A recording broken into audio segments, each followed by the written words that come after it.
Well, welcome to Cars and Culture at the North American International Detroit Auto Show for the first time, broadcasting on location here in Detroit.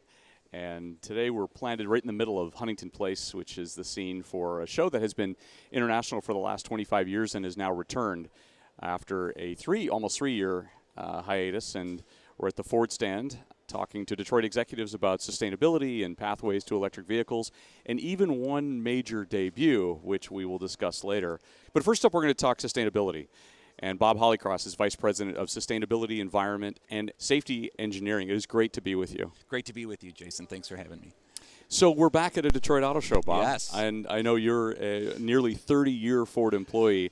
It must feel pretty good to be back standing on the blue carpet again with the blue oval in the distance here. Absolutely. It is great to be back. And sometimes you don't realize until you actually get back in person and at these events about the excitement that's kind of missed by being here in person and all the energy that just comes along with a show like this. So it's fantastic. It's become such an important gathering point for the industry, and I think that's probably what we all missed the most, didn't we? Absolutely. I mean, when you think about everything that the industry has done, just over the last few years alone, even during COVID, with all the advancements in technology and the new vehicles that are coming through and everything we have going on, it's such an important time. Seems like we say that every show, but the reality is the pace is moving so fast, and as an industry, we're just in probably one of the most exciting times for all of us. The pace is moving fast, and you're moving fast as it relates to sustainability and the focus on that.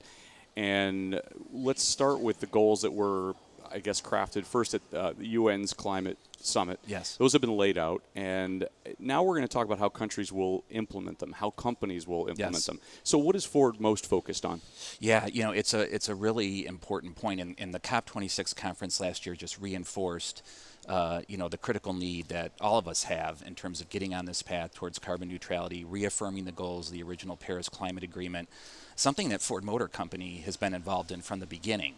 So while it's gotten a lot more attention over the last few years, we've been on this journey really since the beginning of our heritage when you think about some of the things that Ford has been involved in. But in particular, obviously the move towards electrification is our hugest opportunity, because when you look at climate-based emissions, greenhouse gases and other things, the majority of that comes from on-road emissions. And as we know, electric vehicles, when they're on the road and moving, are zero-emission vehicles. But that's not where it stops, right? There's a whole life cycle in terms of the energy required to power the vehicles, how the materials are harvested and mined and processed and manufactured into making electric vehicles. Our facilities, our manufacturing plants, and all the energy and water and waste that may be generated, and how we manage all that. So we've set our goals very clearly. They're not new to us, but it's to get to climate neutrality by 2050, which is consistent with the Paris Agreement. But it's really in all aspects. It's what we produce, how we produce it, where we produce it, and there's just so much going on in all those aspects. So we're really excited about the progress we're making. 6 of the world's biggest automakers signed on to the agreement that came out of Glasgow, which was a pledge to phase out gas and diesel-powered vehicles by 2040. Of course, you mentioned the 2050 goals as well. You've admitted that it's a heavy lift. You feel that Ford, though, has a very serious role to play in the impact on the environment. Tell me about that. We do. When you think of the global reach of our brand and our vehicle footprint and where we operate, not just in light-duty vehicles or passenger cars in the retail segment, but the reach we have with commercial vehicles, really being the leader in that segment, almost half the market when you look at the full suite of commercial vehicles too. So yeah, it's a real important piece for us, because we can make such a difference in terms of where these vehicles operate, how they're operated, where those emissions can be reduced. And so that's why our strategy in terms of where we're electrifying first is so unique and so keen. It's right in the heart of almost these brands within Ford, like Mustang, like F-Series, like the Transit van franchise globally. And that's really how we're going to make a difference with climate change emissions, is getting these vehicles and these actions done at scale, not just for the few. All vehicles under 8,500 gross vehicle weight, 8,500 pounds gross vehicle weight, are covered under the pledge that you have, correct? Yes. And the F-150, as you mentioned, can straddle above and below that weight mark. But it definitely gets into those light-duty pickup trucks. And as you said, it's right at the heart of the market. I mean, this is what people are buying at all times. So you've put the stake in the ground. You said, okay, if we're going to go with our biggest brands, with our biggest pledge, that's where we're going to start. Absolutely, right? Making the biggest difference right out of the gate. And it's been fascinating to see the interest and uptake in both, not just the Mustang Mach-E, but the F-150 Lightning. And as you mentioned, right, a lot of different ways to configure that vehicle. It crosses a number of different types of configurations that customers can, configure the vehicles to.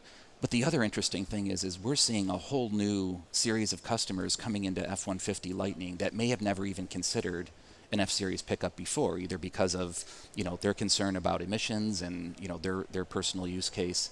And it's just been incredible to see how this now is appealing to even a whole nother segment of customers beyond the traditional F-Series customers. Did it surprise you? I imagine it did. There's always yeah. the truck buyer out there, right? But to appeal to others who had never considered before. Yeah, absolutely. I mean, I think what surprised us was just how quick a lot of those folks came to the Lightning. And even myself, as long as I've been at Ford, this is the first time I've had a pickup for an extended period of time. And when you recognize how you can have it all in one package, the utility, the functionality for both cargo and people carrying capacity, and of course the get up and go fun and excitement that an EV provides, which I don't think people appreciate. It's the same in an F-150 as it is in a Mach-E, that torque, that initial launch feel. And sometimes the challenge when we get people in the car is they want to punch it, is the first thing they do. That's what the president did. That's fine, and that is what the president did. And of course, his commentary on it was that this sucker's quick, and I think that kind of sums it up. Yeah, exactly right. When it comes to the transformation of EVs and getting EVs on the road, what are the obstacles that have to be overcome? Well, there's a number of different aspects for electric vehicles in the whole ecosystem, and of course, a lot of people, look at what does it mean to charge these vehicles? What is the range? Making sure it can meet a variety of needs. And the fun thing for us is trying to bust some of the broader myths, I think, that are out there about EVs and some of the skepticism, which as you get more people into these vehicles and they start to understand more how it can affect them personally, it starts to demystify some of these things like, what if I don't have enough range, or what if I can't charge? And I'm not saying that there aren't things that we still have to overcome. But I think it's going to get a lot easier as more people get into these vehicles and realize, it's not about a gas station on every corner. There's a plug in every home. There's, plugs at work. There's plugs at retail outlets. Yes, we have to look at, specialized solutions for commercial and retail. But that's the beauty of our strategy and what we're doing right now with Lightning and the Transit franchise and our Ford Pro business is crafting those unique solutions for all these customers. And again, the demand has been overwhelming. So yes, there's obstacles, but I think with the right policies, which we're on our way to implementing, we're going to see these things start to come together the way that we need them to. What other policies do you need to focus on?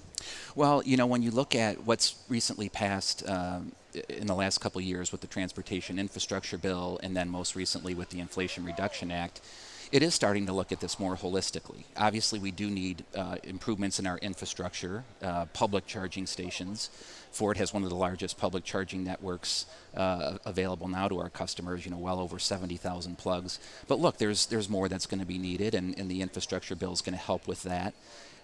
We do need, targeted incentives for the vehicles, as well as for the design and development of the technology itself, so that we're doing it in this country, that we're competitive, but that we also diversify things like our supply base.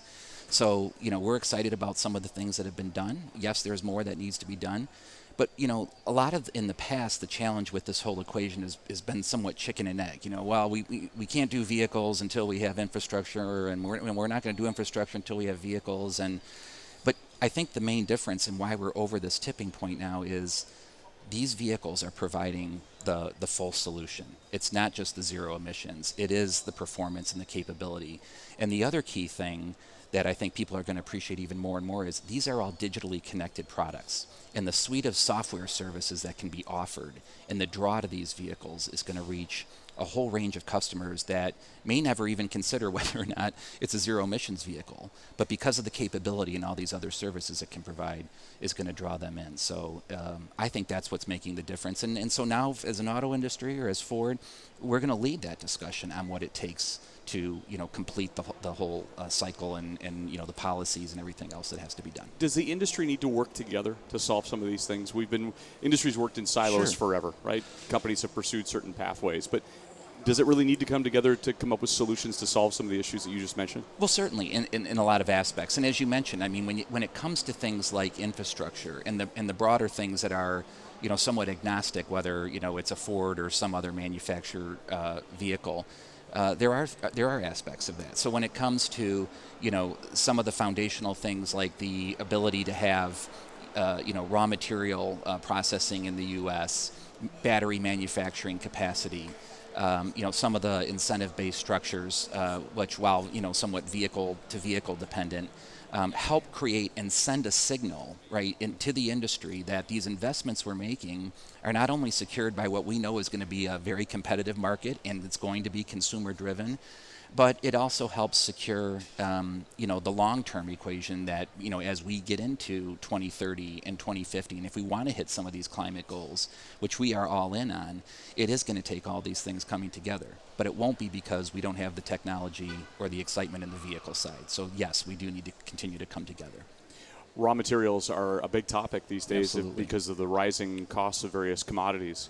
What needs to happen in order to make sure that there's a viability to get to the sort of technology that you need to implement into vehicles based on those raw materials? Yes, it's a real critical piece of the equation, and it's a journey that we've been on, for a number of years now as we've been advancing our strategy. And I think the key thing is there has to be a diversity of supply of those materials. So we know there are certain places in the world where most of those materials are harvested today, but we know that they exist in many other parts too, whether it's in here in North America or elsewhere. So we have to look at some of the traditional policies and see what needs to be modernized so that we can do responsible mining and processing and manufacturing here in the U.S. as well as we're doing abroad, and making sure that it's done in a responsible way, which we can do. We've as a global manufacturer doing business and manufacturing in a number of different locations are some of our best practices on how we reduce emissions, how we minimize waste, the careful use of water so that we're not in any areas using potable or drinking water in manufacturing to the least extent possible. We have experience in industrialization, something some of the startups and others would probably be happy to have in terms of that aspect of our legacy. But I think there's a lot of opportunity for that, and we're excited about the future. We've secured a lot of that material in the short term for our targets that we're looking at by the end of 2023 to be able to deliver over 600,000 electric vehicles globally, on our way to a 2 million unit capacity by 2026. And yeah, as we've said, as we get out to 2030 and start to look at around even it being half of our new sales fleet or beyond by 2040 to hit these climate goals, we're going to be ready. And so we got to get ahead of this curve on materials and supply. And Bob, your vision and Ford's vision is actually broader than just vehicles that are on the road. You're thinking of the communities that you're involved with as well. Absolutely. How are you trying to affect change there? So, obviously what we build makes a big impact, right, as we talked about with the emissions of vehicles on the road. Where we build it in terms of our manufacturing facilities and some of the new ones we're standing up is key. So when it comes to the communities where manufacturing is taking place, what's happening in Tennessee and Kentucky right now as we start to build out Blue Oval City and the battery plants in Kentucky, it's such a huge opportunity for jobs and skilling and what this is going to mean for these communities. But also when you think about where our vehicles operate, especially commercial vehicles, sometimes in underserved areas around, ports or other areas that traditionally have, significant air quality challenges, where we place these vehicles is going to have a big opportunity as well. Equitable access, right? Traditionally, as new technologies like EVs come out, they're expensive. The costs are higher, and so the accessibility for lower income or middle income families and individuals can be more of a challenge. we need to have, a fair set of policies that help encourage those consumers to be able to get into these vehicles. And then as we get that first generation of vehicles out there, what does the used car market look like for electric vehicles? And how do we look at, the second life of batteries? Reuse of batteries, right? Absolutely. Yeah. So whether it's, what we can do with batteries to extract the materials from them where they may not still be able to be used initially on the road, we can put that into new battery development. That's going to help reduce cost. It's a more sustainable way to develop batteries longer term. We're excited about that. But then you have this opportunity because of, batteries' durability and what they can provide to have the secondary market for vehicles. And that will help with the affordability equation. So, whether it's affordability, its impact on air quality and the overall environment in underserved communities, but also the opportunity for training and jobs, in these communities where we're standing up new facilities and revamping other ones. It just presents a huge opportunity from the community standpoint, and that's something Ford has always stood for. I mean, it's not just about the vehicles and the business side. It is sounding a bit altruistic about making people's lives better. When you have a brand like Ford that has the reach it does, we see that as not just our legacy, but our obligation, into the future for the next 100 years, which obviously we intend to be around. What does it mean for the worker of the future? Because there has been some concern that there will be fewer jobs related to EV production, increased EV production. But I'm guessing that you'll focus on reskilling and a completely new workforce as well, or retraining. Sure, reskilling is a piece of it for sure. And yes, I mean, as we look at this longer term and understand, what does it really take to manufacture electric vehicles and batteries, and more automation and what that means for a transitioning workforce, where in some aspects fewer workers may be required. But in the near and medium term, as we're seeing this opportunity for growth, both in electrification and on the Ford Blue side of our business, where we're continuing to produce these exciting vehicles like the all-new Mustang that's going to be debuted tonight, and the Bronco franchise. And as those vehicles continue to develop, that's providing opportunity for growth. And obviously the investments that we've made in our facilities here in Michigan and in Kansas City and Kentucky and elsewhere, where we're trying to meet a large demand overall. But we've invested significantly in new skilling for workers that are going to work in these new plants that are building electric vehicles. Over a $500 million investment, standing up actual training facilities in areas like Texas and elsewhere to really draw in folks and try to get ahead of that. It's such an exciting time for them. There was a lot of big news made earlier this year about the separation of the company to some extent, in that what you just referenced, Yes. Going with Ford Blue, going with Model E Model and E, Ford Pro. And yeah, sure. exactly. Explain that for listeners who may not understand what that means, maybe even at the consumer level.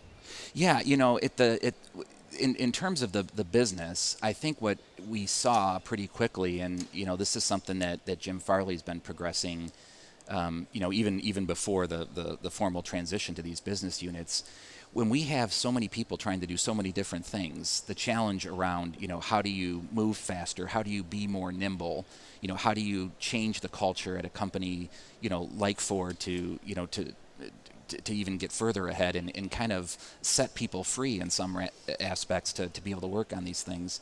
I think it became pretty clear what was needed. And so the exciting part is whether it's the Model E team working on all these great electrified products and the ones of the future, or the Ford Blue team working on the traditional products like Bronco and F-Series and Mustang and Explorer and others, there's a lot that's moving in terms of opportunity for growth in both sides. So, I think in some aspects it was described, is this a separation of the future from the past? And it's anything but that. It is an opportunity to get people really focused in the areas they need to be, not over encumber them with having to deliver everything at all time. And the benefit for the consumer is they're going to continue to see, improved quality, more excitement in their vehicles, the expertise dedicated to really serving them and their needs on an individual basis, rather than one person or one team trying to do everything for all customers. So it's a real exciting time, and there's growing that has to happen within the company to get after that. But I think we're starting to see the benefits already on what it's allowing the teams to do. In your nearly 30 years working with the company, we've all said that the era that we're living in is the point of greatest change. Yes. But I would imagine that you would say that this actually is the time of greatest change. Is that correct? I think it is, and you always catch yourself and say, "Well, are we just saying the same thing every few years?" Right. But the reality, kind of a rolling forecast. Exactly, it is. But having worked in kind of the area of environmental policy and regulatory policy over the last nearly 30 years. There has never been a change like this. I mean, we're having to look at things that we never considered, like how vehicles are tested for emissions. What other aspects of the vehicle should we be looking at? How do we measure things like energy consumption outside of miles per gallon? And so there's a whole revamp of everything from the way these vehicles are manufactured to the way vehicles are tested and everything else that comes with that. So.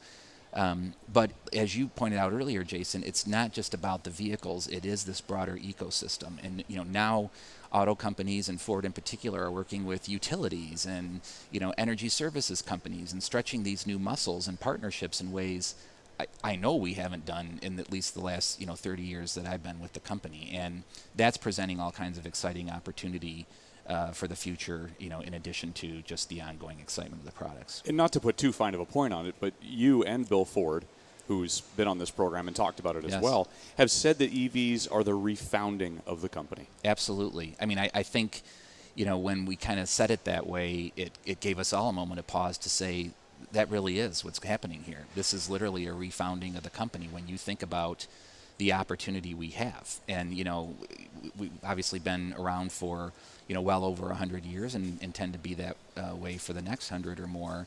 But when it touches all aspects of, the workforce, the manufacturing footprint, the vehicle development, the communities in we operate, it is the opportunity to have the same kind of magnitude and transition that Henry Ford did when he put the world on wheels.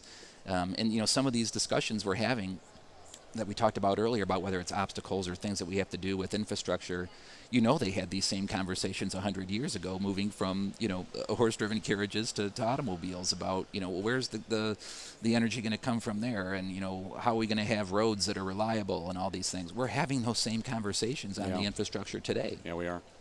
And your area and the areas that you're most concerned about stretch from climate change to water to materials to human rights. Yes. To access.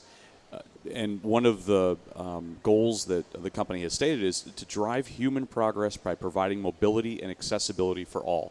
And if that doesn't say Henry Ford, I don't know what does. Couldn't agree more. When we say all or every person, that is exactly what we mean. Because if we're really honoring our heritage and our legacy, that's going to be how our success is measured. What kind of a difference did we make in people's lives for the long haul? How do we sustain that? And I mean, that's ultimately the definition of sustainability, right? It's about what you're doing today that enables you to, deliver what customers and society needs, but how do you do it in a way that preserves the ability to do it for people in the future? And that is the heritage of Ford. And Bill Ford's been on that journey since, he's not only just been a part of the company, but all his life. He was well ahead of the curve on this. And, when we published our first sustainability report over 20 years ago, people within our own company and people in the industry thought, what are they doing? They're crazy. You go out there and you're kind of poking the bear, so to speak. But when it comes to transparency, and a lot of the discussion at that time was like, look, if we have no place else to go but up,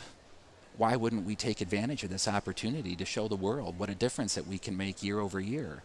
And, that becomes a differentiator for us as well. In this space around climate change and emissions and environment, there's a lot of, overarching claims out there and these broad targets, which is all good. We all want to have, high ambitious goals.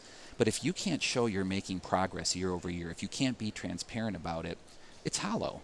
And so that's something that we've been really proud of and been recognized for is the transparency in our reporting, recognizing where we have opportunities, and making sure we're measuring in an objective way so people, and our stakeholders, our shareholders, our customers can measure that, because more and more people are demanding that of not just the industries for the products they buy, but where they're investing their money.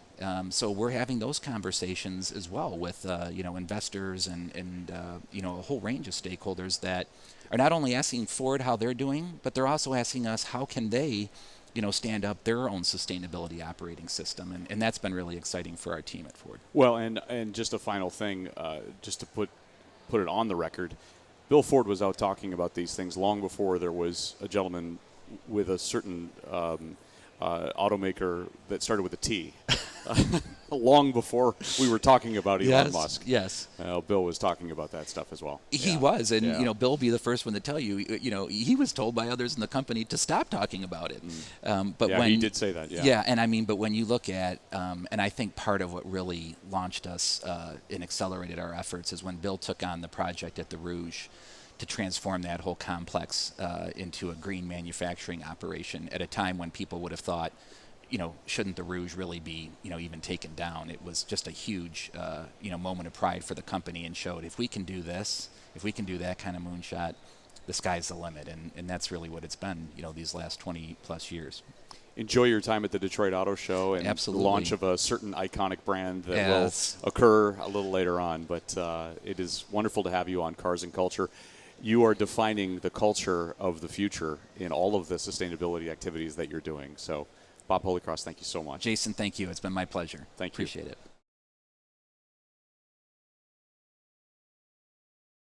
We continue our conversations at the Detroit Auto Show, on the floor of the Detroit Auto Show at the Ford stand, and I would argue at the epicenter of all the activity that's going on with this year's show, because the man sitting to my right is Jim Owens, the Mustang marketing manager. And we say Mustang, and you have to say brand new reveal, which is what occurred last night. How are you, Jim? I'm doing good, and thank you so much for having me on. I love to talk about the Mustang and the launch of the 7th generation that we did. We cannot be more pleased. It's about our enthusiasts. It really is. And we were so excited to have, not only the media and the press, but some of our owners down who came across the country to drive in and be part of it. It was an exceptional experience. So, unbelievably, the Mustang is almost 60 years old. Almost 60. April 17th, 1964, New York World's Fair was unveiled. Longest continuous running nameplate sports car in the United States. Thank you, Corvette, for forgetting a model year. But they actually in the premium sports car segment. But yeah, we've had, this 6 generations up until this reveal, and this is the reveal of that 7th generation Mustang. And we can't tell you how excited we are and how excited our Mustang owners and fans are about it. Tell me about it. So this vehicle is first when the design team, like a lot of the Mustang team, we've all been around Mustangs for a while. I've done Gen 4, Gen 5, Gen 6, and Gen 7. So when you have first the design, it has to be unmistakably Mustang. It has to look fast, standing still, but then it has to be that future looking for this next generation, the 7th generation of Mustang owners. And the design team hit it spot on. That back end sitting so low, looking powerful. Everybody's extremely excited about how it looks, but it's not just about how it looks. There's a lot to that if you want to get into it, let's get into it. So, I mean, the heart and soul of a Mustang is its, powertrain, if you will. And on the coupe and convertible, it has an all-new 2.3-liter EcoBoost that'll be more powerful and more efficient, and the 4th generation 5-liter Coyote motor that will be the highest horsepower Mustang GT we have ever done. What's the rating? Well, we haven't gotten the ratings yet, right? We're going through our certifications and processes, and as we get closer to the actual launch of it, we'll have the number. We know it will be the highest horsepower version, which makes a lot of our Mustang, family and friends extremely excited. And so we are truly excited about that Mustang opportunity. Given the fact that you are unveiling something that's going to have as much power and set that kind of benchmark, you're entering into Mustang Holy Grail territory, right? But isn't it great? We're talking sports cars. And I'll say this, maybe you can't, But an internal combustion engine sports car. I mean, a lot of people out there are pretty excited about that, Jim. We are so proud. We have expanded the Mustang family, right? The Mustang Mach-E. And if you haven't driven it yet, you should. It's great. GT Performance Package, it's over 480 horsepower equivalent. It's faster 0 to 60 than my current Shelby GT 500. It has Magna-Ride suspension. It has Brembo brakes. Like, those aren't things that you do for electrification to extend the range. Those are things that you do to a true Mustang to make it that enjoyable, exciting, exhilarating experience, that vacation you take every day. And when we were able to do that and expand the Mustang family, while others have said that they might be leaving the internal combustion engine space, we're proud that we can still be able to deliver to those customers both the internal engine, the internal combustion engine Mustang, and the new 2.3 and the 5-liter, as well as the Mustang Mach-E, to our customers who we know, might appreciate both tastes. Yeah, there are others getting out of the space. Camaro's somewhat in doubt, Challenger's in doubt. I mean, those models have a question mark around their, the more immediate future. You're going, we're all in. We are all in on this. We are really proud, and we are all in on it. On the 7th generation of Mustang, you have more than 10 million Mustangs that have been sold and produced. We sell the car on 6 of the 7 continents. We're the best-selling sports coupe globally for the last 7 years. We have clubs on 6 of the 7 continents, and we didn't start selling the Mustang globally as Ford until 2015 model year. So that means people were bringing those cars in themselves, and we are so glad that not only with the Mustang Mach-E, and if you want to choose the electric version of it, or the new Gen 7 Mustang internal combustion engine, you can choose that as a Mustang fan, and we're so excited about it. What else do you like about the vehicle? Okay, so let's get into your favorite let's stuff. get into it's like I have 3 daughters, and you never say who's your favorite daughter, right? But in my Mustangs that I've been working on, my personal favorite is, notwithstanding the time I spent with Carol, is the 71 Mach 1 blue with silver. Favorite thing on this generation of Mustang is how internal in the cockpit you feel different this time. Literally, I can't normally sit in a Mustang without turning on the engine. Like, if I'm not turning on the engine in the first 5 or 10 minutes, that something's obviously going wrong. In this case, with that new technology-inspired cockpit, I spent an hour, like about 50 minutes, literally playing with the technology to personalize the performance to my taste. And those customers who will be buying the 7th generation will be able to do it to theirs. We are using Unreal game technology. So the 7th generation Mustang customer, we expect to be a little bit, late millennial, early Gen Z. They've grown up on things like Forza and, personalizing their iPhones and their Androids. Gamers, playing Rocket League, right, where they're creating their games. Our interior now uses the same engine that is actually recreating those vehicles on the screens while you're sitting there, so that you can see when you want to update your suspension or change your steering effort or change your exhaust mode. It is graphically done on the largest console that wraps around you that actually generates that car there, that you can customize and personalize it. I love doing a smoky burnout. I love going to the road courses, going out. But that is one of the things that really impressed me about this car, and I think is going to impress the 7th generation owners. Did you consult the gaming industry to say, what would you like? I mean, how did you reach that kind of conclusion? So our engineers, Craig Sandevig, who did the interior, and he's worked on 4 generations of Mustang, went with the gaming community and using the Unreal Engine, and then designed it themselves inside. And we're really, really happy and blown away, quite frankly. The focus group stuff that we did, there's from the 4-year-old to the 100-year-old. Right, finds this technology captivating, and then as it relates to Mustang, it's how you can personalize it, which is what Mustang's about. Yeah, for sure.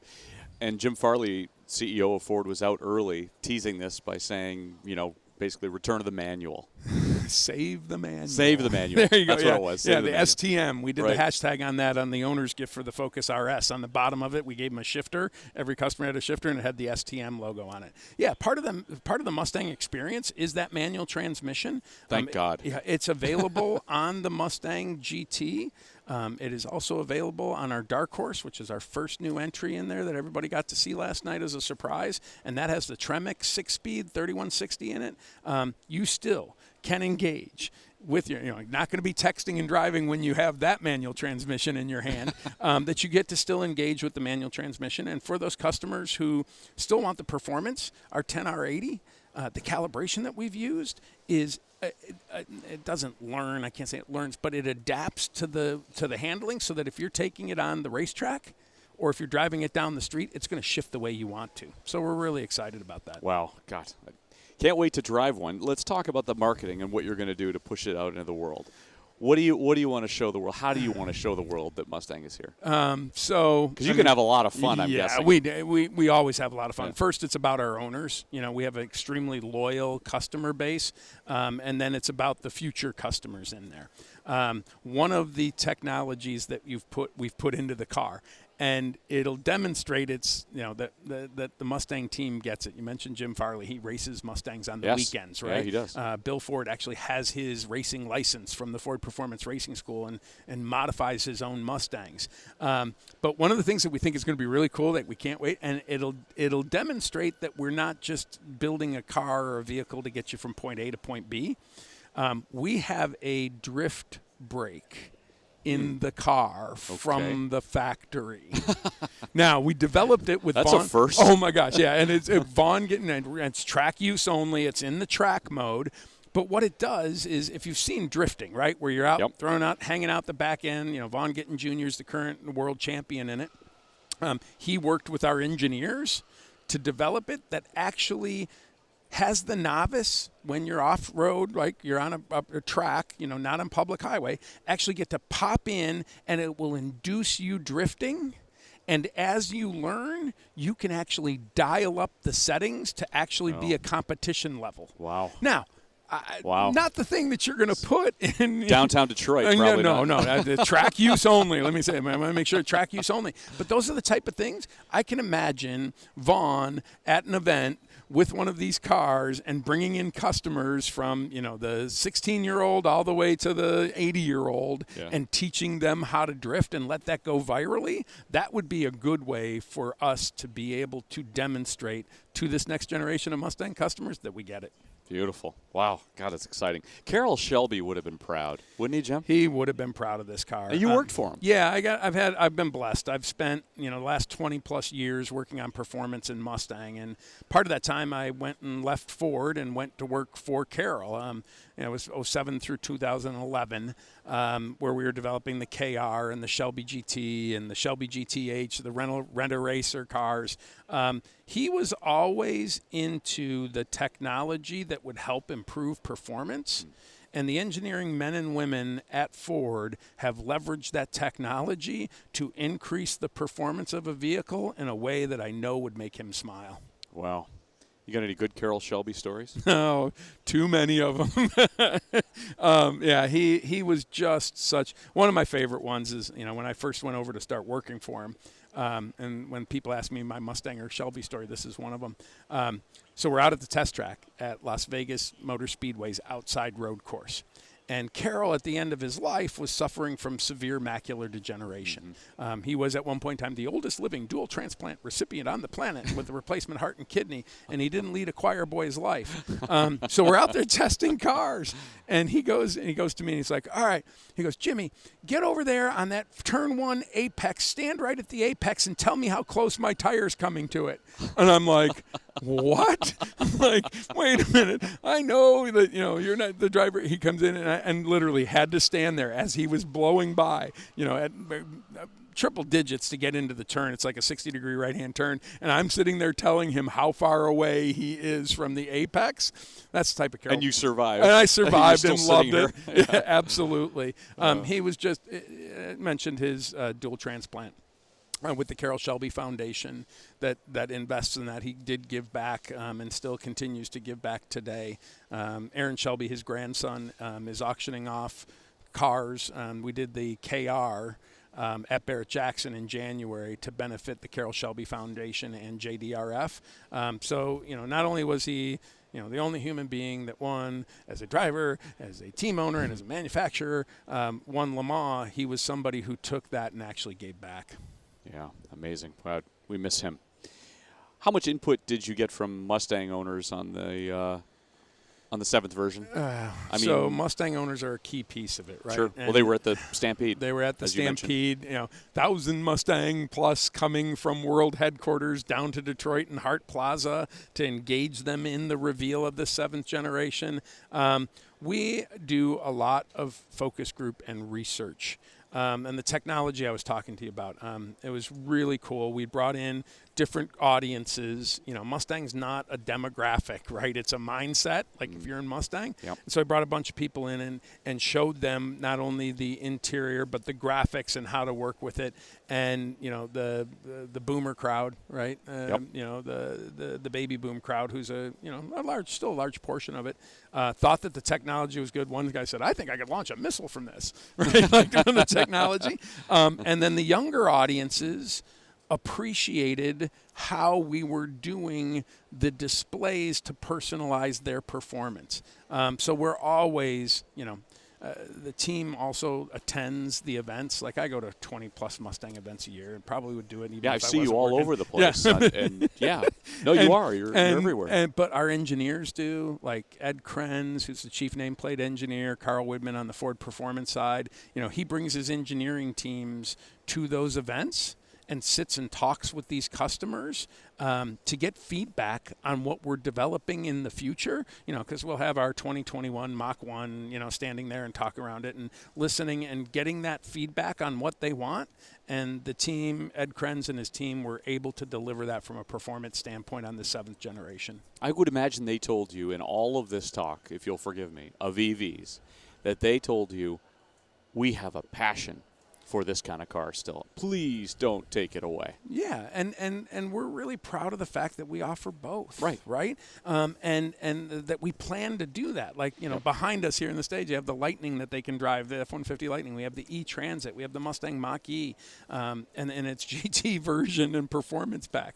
But yes, the customers, we know our customers still want that internal combustion engine, and we are balancing it and expanding the corral and the family to include them. And we're so proud that we're launching an all-new 2.3 liter and a 4th generation Coyote 5 liter. So we meet all of the customers' expectations that are out there. Wonderful.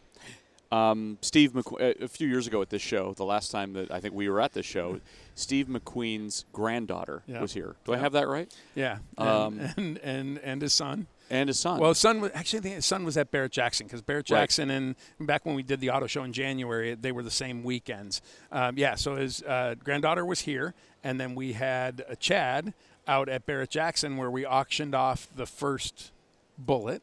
Right. Or the first one of this generation, right? Correct. We did 01, 07, 08, right? The first one of this one that donated money to the house. Remember, Steve McQueen was, raised in a children's home. Yes. And we raised more than $400,000 selling that car for the home that Steve McQueen grew up in. But yeah, so the Bullet, the scenes there, and we do the Bullet runs occasionally, but it was nice to have the McQueen family there with us when we did it. I imagine they would be proud of this achievement as well. Yeah, I mean, so you have a lot of Mustang has been in more than 5,000 movies. Is that right? And videos and songs, and there's a lot of people. I mean, the whole John Wick series. Now Mustang's not part of that, but he drives a Mustang in the John Wick series, right? Like that whole thing. It is an icon, and a lot of people, I think, who love Mustang, who are icons themselves, recognize that the 7th generation Mustang is delivering on that iconic status. So when you started this journey to recreate it, that feels like such a heavy crown you're wearing, and the weight is on you. I could feel you getting lighter as the unveiling is now out. Right? Yes. Yeah, it is a responsibility because Jim Farley used to say, you have to be strong enough in your brand to let your customers, own the brand. Well, the Mustang folks, there are people who I go to events with who literally tattoo Mustangs on their body that have an invested interest in how we do. And given the reaction that we've gotten from this car, we think we've done them proud. Well, you have done them extremely proud. The Cars and Coffee will be very exciting when this launches. Can I tell you something? Yes. So I told you about the drift stick, which is pretty cool. There's something else that we put into this car. And you talk about Cars and Coffee. And, people express themselves differently, right? They can go to drifting events. They can go to Cars and Coffee drag strips, whatever. For the car show crowd and the Cars and Coffee crowd, we now have in there remote revving. So you can literally walk up with your friends, not only start it with your key fob, but then put it through a remote revving cycle that takes it up through its RPMs, takes it down if you have the exhaust valve on it, opens up the exhaust valve that can really impress your friends for the Cars and Coffee. Again, not something that you need from point A to point B, but something Mustang owners would love and enjoy. Where was this when I was 16? I mean, really? Yeah, we had to wait for the 7th generation to get the remote revving on there, which is cool. Yeah, see, it's the 2024 model year equivalent of when we used to take our clothespins and the cards and put them into your spokes on your bicycle. That's right. Well, Jim Owens, Mustang marketing manager, you have done an amazing job. Congratulations. The baby has been delivered. We have named it the 7th generation. and the entire Mustang team, from Joel and Chris, who led the design of it, and Ed Krenz, who led the engineering side of it, and the men and women of the UAW at Flat Rock. We're all proud to be able to deliver this for the customers. The folks at Flat Rock Assembly Plant, back it was Gen 5, we actually put up a billboard on the side of the Flat Rock Assembly Plant. I remember that. That said, "We love to take our work home with us," right? like in the convertible on the Mustang. So for all of those folks who have put so much time and effort into this, we cannot wait to get it in the hands of the customers who love it. Well, it's funny. I mean, this show is called Cars and Culture, and there couldn't be a more cultural icon than the Mustang. So very fitting. Yeah. Congratulations, Jim. Thanks so much for having us on here, and we can't wait to hand you a set of keys when we launch the car in the summer of 2023 as a 24 model year. We'll do a show from the seat of the Mustang next time. And we can teach you how to drift. We'll bring Vaughn in and teach you how to drift. Awesome job. Thank you, Jim. Thanks so much. Really appreciate it.